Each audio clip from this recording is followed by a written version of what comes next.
The year was 1873, and in the dust-choked streets of Lampasas, Texas, a single bullet fired in a crowded saloon would ignite a 4-year blood war so savage, so relentless, that it would transform a prosperous cattle town into a killing ground where brothers swore oaths of vengeance, where entire families armed themselves for battle, and where even the Texas Rangers themselves would bleed trying to stop the slaughter. This is the story of the Horrell-Higgins feud, where one man's death over stolen cattle and wounded pride unleashed a reign of terror that spread from Texas to New Mexico, leaving bodies stacked in streets, ranches burned to ash, and 2 families locked in a cycle of revenge that wouldn't end until there was almost no one left to kill. Before we dive deeper into this blood-soaked saga, tell us in the comments where you're watching from. We're genuinely curious to know where our audience is located around the world.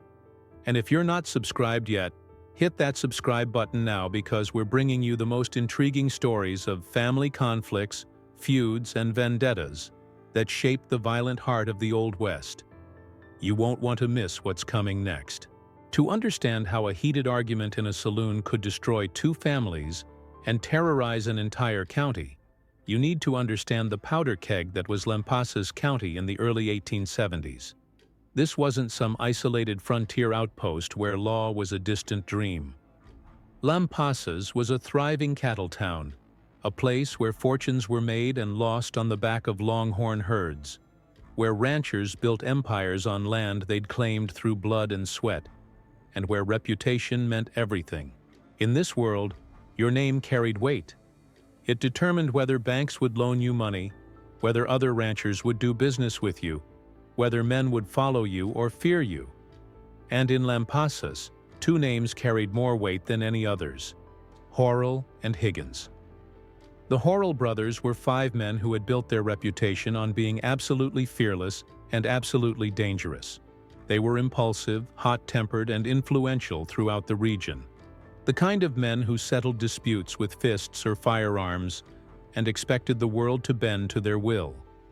They ran cattle, they controlled land, and they made it clear through action and reputation that crossing a Horrell meant paying a severe price. Among them, Horrell was perhaps the most volatile, a man whose temper could explode over the smallest slight, who saw insults everywhere and answered them with violence. On the other side stood Pink Higgins, a man cut from entirely different cloth. Pink was a skilled gunfighter, known throughout Texas for his accuracy and his nerve. But unlike the Horrells, he positioned himself as a defender of law and order.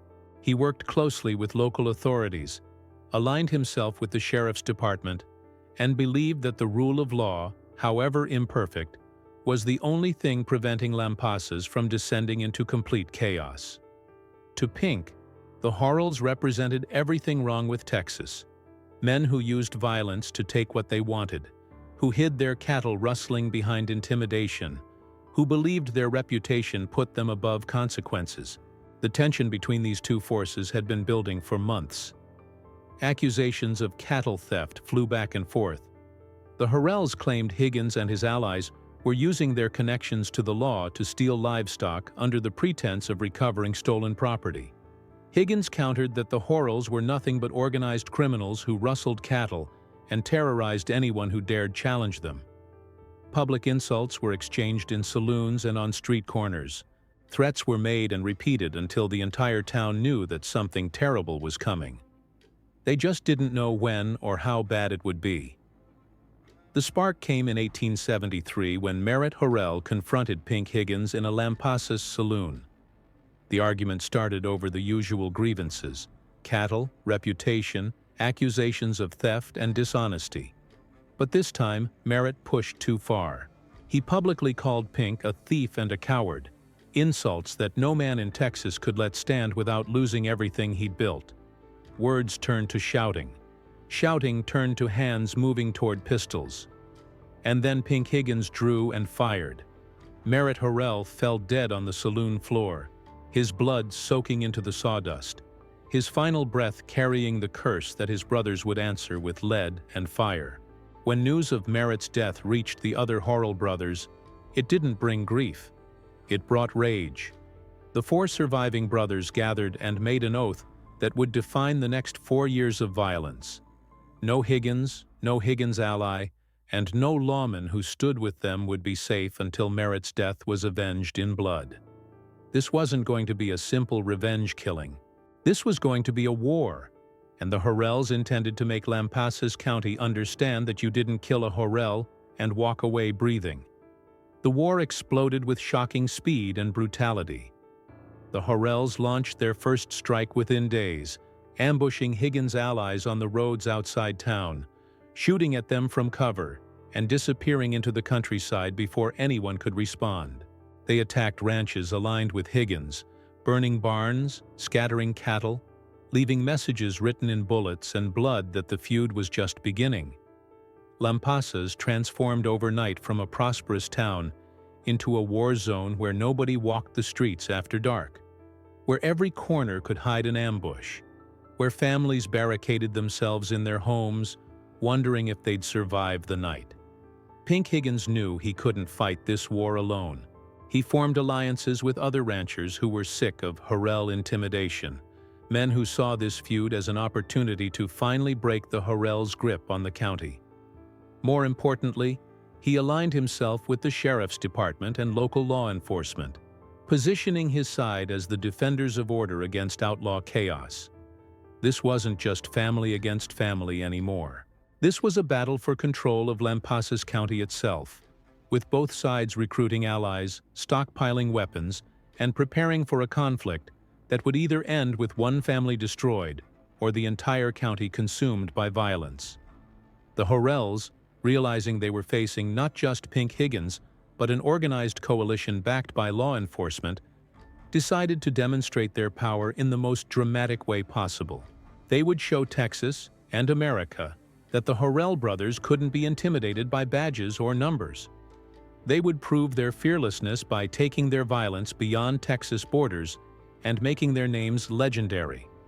In a move that shocked the entire region, the Horrell brothers rode to Lincoln County, New Mexico, and launched a crime wave that would make national headlines and cement their reputation as some of the most dangerous men in the West. Lincoln County in the 1870s was already a violent place, but the arrival of the Horrells elevated the chaos to new levels. They conducted armed invasions of ranches, stole cattle and horses with impunity, and fought gun battles with local authorities who tried to stop them. They weren't hiding or running. They were openly defying law enforcement in 2 states, sending a message back to Texas that the Horrells feared nothing and no one. News of their exploits spread through newspapers across the Southwest. The Horrell brothers became symbols of itinerant violence, men whose names meant death and destruction wherever they traveled. But while the Horrells were making headlines in New Mexico, Pink Higgins and his allies were fortifying their position in Lampasas. They turned their ranches into armed compounds, posted guards at night, and coordinated with the sheriff's department to track Horrell movements and intercept their allies.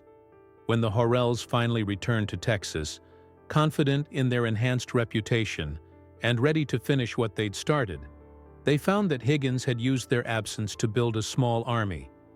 The next phase of the war would be even bloodier than the first. The violence that followed was relentless and brutal. Ambushes became routine, with both sides setting traps on roads and trails, waiting in the darkness for enemies who knew death could come from any shadow. Ranches were attacked in coordinated raids, with buildings set ablaze and livestock scattered as families fled into the night. Street shootouts erupted in broad daylight, with innocent bystanders diving for cover as bullets shattered windows and tore through walls. The body count climbed steadily, not just Horrells and Higgins, but allies, hired guns, and bystanders caught in crossfire. The Texas Rangers, embarrassed by their inability to control one county and horrified by the national attention the feud was attracting, flooded Lampasas with troops. But even the Rangers found themselves outmatched by the intensity of the hatred between these families. When Rangers tried to arrest Horrell supporters, they were met with gunfire. When they attempted to mediate peace talks, both sides refused to negotiate. The Rangers themselves began taking casualties, wounded in ambushes, or shot during attempted arrests. The feud had escalated beyond family vendetta into something approaching open rebellion against state authority. What made this conflict particularly terrifying was how it spread beyond the original combatants. Family members who had nothing to do with the initial killing found themselves targeted simply for carrying the wrong last name. Ranch hands and hired workers were forced to choose sides or flee the county entirely. Even shopkeepers and townspeople faced pressure to declare loyalty to one family or the other, knowing that neutrality might be interpreted as betrayal by whichever side controlled the streets that day. Lampasas County became a place where children grew up learning to recognize gunfire, where families slept with rifles by their beds, where every stranger was a potential threat, and every journey outside town walls was potentially fatal. The war consumed 4 years of lives, resources, and hope. Both families lost members and allies in the endless cycle of attack and retaliation. The Horrells, despite their fearsome reputation and their willingness to take the fight anywhere, found themselves slowly ground down by attrition and the weight of law enforcement pressure. The Higgins side, despite their alliances and official backing, paid a terrible price in blood and trauma. The violence only truly ended when exhaustion, death, and the overwhelming presence of Texas Rangers finally forced both sides to recognize that continuing the war meant mutual annihilation. When historians finally counted the cost, the numbers told only part of the story. Multiple members and allies from both families lay dead. Ranches stood abandoned, their fields grown over with weeds, their buildings burned or bullet-riddled monuments to violence. Lampasas County's population had declined as families fled the war zone, seeking safety in regions where old feuds didn't turn main streets into battlefields. The economic damage was staggering, with businesses ruined, cattle herds scattered or stolen, and an entire county's development set back a generation by 4 years of uncontrolled violence. The Horrell-Higgins feud became one of the most brutal and explosive honor wars in Old West Texas history, a cautionary tale about what happens when pride and revenge replace law and reason. It proved that even in established towns with courts and rangers and the structure of civilization, blood feuds could still reduce communities to chaos. The feud demonstrated how quickly violence could spiral beyond any individual's control, how honor and reputation could become currencies more valuable than life itself, and how the cycle of revenge, once started, develops its own terrible momentum that consumes everything in its path. What made this conflict particularly tragic was how unnecessary it was. Merritt Horrell died over accusations and insults, over cattle disputes that could have been resolved in courts, over wounded pride that demanded blood satisfaction. That single death in a saloon triggered 4 years of warfare that left multiple families destroyed, a county traumatized, and 2 legendary names forever associated with violence and loss. Neither family won. Both lost sons, brothers, allies, and futures. The only victor was death itself, which feasted on Texas pride and honor until there was nothing left to take. Today, Lampasas is peaceful. The ranches that survived the feud have passed to new owners who barely remember the names Horrell and Higgins, except as dark legends from the violent days when the Old West truly meant the law of the gun. But the cemeteries remember. Rows of graves from the 1870s mark the young men who died in their 20s and 30s, often with death dates clustering around particular battles or ambushes. The courthouse keeps records of trials that never reached verdicts, arrest warrants never served because the accused and the accusers were all dead before justice could run its course. The legacy of the Horrell-Higgins feud remains a stark reminder that revenge is a fire that consumes everything it touches. One argument, one bullet, one death, and 4 years of warfare followed. 2 powerful families reduced to legends of violence. An entire county transformed into a battlefield. And at the end, when the guns finally fell silent and the bodies were buried, nobody could point to a victor. only to the wreckage of what pride and vengeance had destroyed. If you found this story as compelling as we did, make sure you're subscribed to our channel so you never miss another deep dive into history's most intense family feuds and conflicts. Hit that subscribe button, turn on notifications, and join us as we uncover the stories that shaped the violent heart of the American West. Because history isn't just what happened, it's who we were when everything went wrong, and what we can learn from the blood they left behind.